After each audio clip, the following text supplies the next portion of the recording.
지금 아마 국제정세는 대격변의 시기입니다. 네.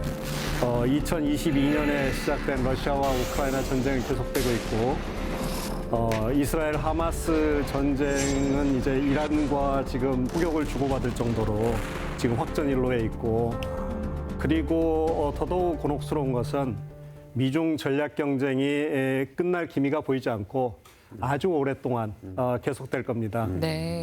그런 상황에서 이제 한국 주변에는 정말 어마어마한 국가들이 다 있어요. 세계 군사력의 2위, 3위, 그다음에 한국이 5위쯤 된대요. 거기에다가 북한은 핵과 미사일로 무장하고 있잖아요.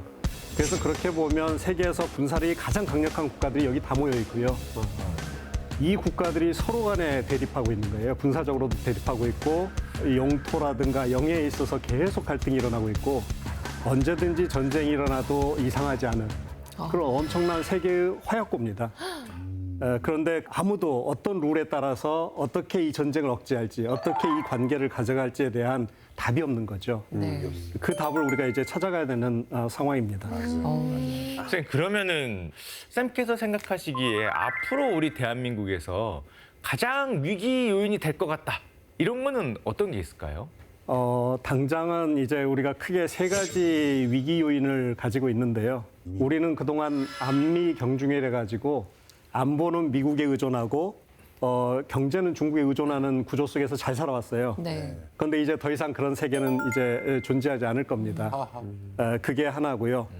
두 번째로는 북한이 핵 미사일을 엄청나게 지금 그 역량을 확대하고 있잖아요. 매 8년마다 한 북한의 핵 미사일 능력은 2배씩 증가하고 있습니다. 이거는 아마 현실적으로 방어가 쉽지 않습니다. 세 번째로 이제 가장 당면한 위협이라고 하셨는데, 미중 전략 경쟁이 본격화되니까 미국은 이제 자기도 살아야 되니까 제일 중요한 미국의 정책은 뭐냐면 자신의 제조업을 다시 강화하는 거예요. 그러면 제조업, 세계에서 제조업이 가장 강한 나라가 어디죠? 중국, 그다음 대한민국, 인도, 대한민국. 독일. 맞아요. 사실은 한국이 제조업에 아주 강력한 역량을 가진 나라고, 아마 미국의 트럼프가 들어서면 네. 혹은 아니면 해리스가 들어선다 할지라도 한국의 제조업을 미국으로 가져가고 싶어 할 거예요.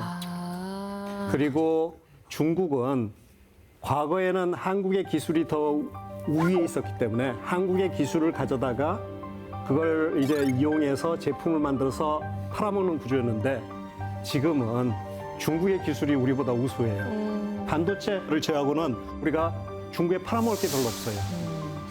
그래서 한국의 제조업 기반이 이제는 아주 빠르게 무너져갈 가능성이 있다는 거죠. 갑자기 피부에 확 닿게 지금 막 그게 느껴졌어요. 그러게요. 안타깝죠. 너무 힘들게 절망적으로 얘기하신 거 아닙니까? 네. 그것도 그렇죠. 이게 자, 선생님, 그러면은 우리가 이제 어떤 것부터 해서 이제 차근차근 하나씩 이제 배워가면 되겠습니까? 우리는 저기 다 같이 준비가 됐습니다. 여러분 다 준비되셨죠? 좋습니다. 잘 됐습니다. 일단은 제일 중요한 것은 이 상황을 객관적으로 파악하는 거죠. 그렇기 때문에 이제 우리가 그 자기에 대해서 너무 과대평가하고 상대에 대해서 너무 과소평가하고 게을리하면 위험하지. 그건 대단히 위험한 그런 상황이 되는 겁니다. 그래서 현재 대한민국은 등치로는 거의 선진국에 버금가는 군사력도 있고, 그렇지만 문제는 우리들만의 어떤 외교를 해본 적이 그렇게 많지는 않아요. 우리는 제가 말씀드린 대로 오랫동안 사실 강대국과 함께 잘 지내는 그런 관계를 당연한 걸로 여겨왔어요. 청나라하고 그랬고, 그 다음에 일본에 속국이 됐고, 그 다음 미국과의 관계를 그랬고, 그래서 변화하는 국제정세에 어떤 능동적으로 대처하고 고민하기보다는 사실 당시에 우리가 동맹을 맺고 있는 국가와 이해관계를 같이 하고 거기에 따라가는 그런 사고가 너무 자연스럽게 돼 있어요. 그런데 지금 그 구조가, 그 질서가 무너져가고 있잖아요. 그래서 우리 스스로 이제 길을 찾아야 되는데 네. 해본 적이 없어요. 그래서 그런 고민에 이제 그 우리가 지금 본격적인 생존 게임에 우리가 들어간 거죠. 네. 선생님께서 굉장히 매운 진단을 지금 해주고 계신데, 네, 이쯤에서 먼저 시청자 여러분들이 지금 주시는 질문을 한번 받아보고 그렇죠. 이어갈까 해요.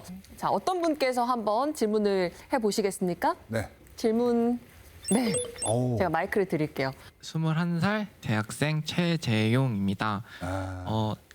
쌤과 함께해서 예전부터 신냉전이란 얘기를 많이 했었지만 냉전이라는 게 사실 전쟁은 일어나지 않지만 일어날 것 같은 군사적 긴장감이 많이 생길 때 냉전이라고 하는데 과거의 냉전하고 지금 현재 신냉전하고 어떤 공통점하고 차이점이 있는지 궁금합니다. 그 냉전이란 건 말이죠.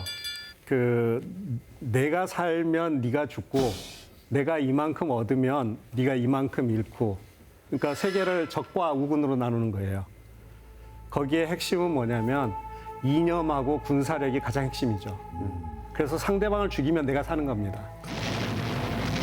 근데 신냉전은 핵이 있으니까 전쟁할 수는 없잖아요. 다 죽잖아요. 그러니까 이 군사력을만 가지고 싸우는 것이 아니고 이제는 경제가 곧 안보가 되는 겁니다. 그래서 과학기술 능력, 경제력을 가지고 상대방을 죽이고자 하는. 그런데 저 개인적으로는 네. 신냉전이라는 말을 쓰지 말자고 합니다. 그러면은. 그럼 지금 신냉전 아니에요? 저는 그 조심스럽게 써요. 왜 그러냐면 대한민국은 세계 최강의 어떤 그런 강대국이 아니거든요. 우리가 원하는 대로 세계를 이끌어갈 수가 없어요. 그게 현실입니다. 근데 만약 우리가 이 세계를 신냉전이라고 규정해버리면 우리는 어느 편에 속해야 되잖아요. 그러면 우리가 할 수 있는 일이 별로 없어요. 이 신냉전을 주도하는 초강대국의 이익과 그 전략에 우리가 복종하는 것이 가장 좋은 전략입니다. 그러면 어떤 단어를 사용하십니까? 냉전 말고 뭐 반대로 온전 뭐 이렇게 뭐 딴 거 뭐 냉전 땡전 뭐 땡전이요. 그거 안 하려고 했어요.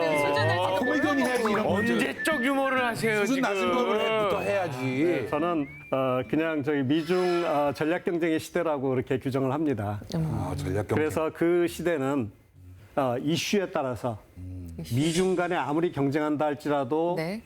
경쟁하고 갈등하고 싸울 것이 있고 협력할 건 또 하고, 그런 세계가 현재 우리가 살고 있는 미중 전략 경쟁의 시대다.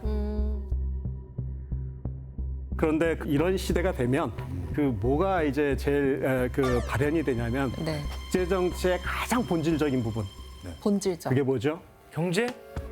돈인가요? 돈? 아니에요. 몰라요. 아니에요. 무슨 소리예요? 그거밖에 몰라요. 중요해서 평화. 자기들 우선이겠죠. 자기 나라의 맞아요. 자국의 이익. 맞아요. 그러려면 어떻게 해야 되죠? 약간 나만 좀 알아야 돼. 이걸 뭐라고 하지?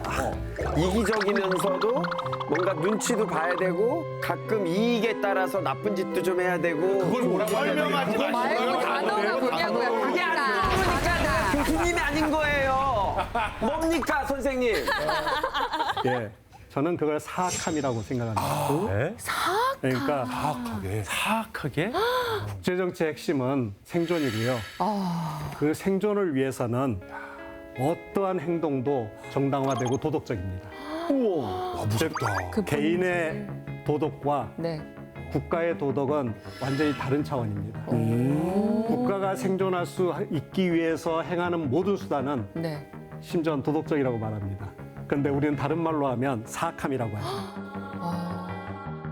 현재 미중 패권 경쟁의 시대, 즉 기존의 국제 질서가 무너진 시대에는 네. 바로 이 사악함들이 막 발현되는 겁니다. 모든 국가들이 살아남아야 되기 때문에. 네. 그러네. 그런데 어느 나라도 사실은 착한 척해야 되기 때문에 현재 국면을 신냉전이라고 하지 않아요. 심지어는 미국이나 중국조차도 신냉전이 아니다라고.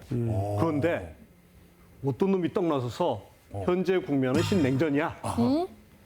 알겠다. 하고 한국. 북한? 우리나라 아닙니까? 정답이 뭔가요? 어딘가요? 현재 국면을 신냉전이라고 규정한 데는 북한입니다. 예, 신냉전이 북한한테 이익이 되는 거죠. 왜냐하면 북한은 핵 개발을 하면서 고립돼 있잖아요. 네. 신냉전이 되면 편가르기를 해야 되잖아요. 그렇죠. 중국과 러시아는 미국에 반대하기 때문에 어떻게든 북한을 지원해야 되는 겁니다. 두 번째는 그 북한을 살아남게 해야 되는 겁니다. 그래서 경제적 지원을 받을 수 있어요. 그러니까 북한이 신냉전의 부도에서 가장 살기 좋은 환경이 되는 겁니다. 유리하군요. 네. 그래서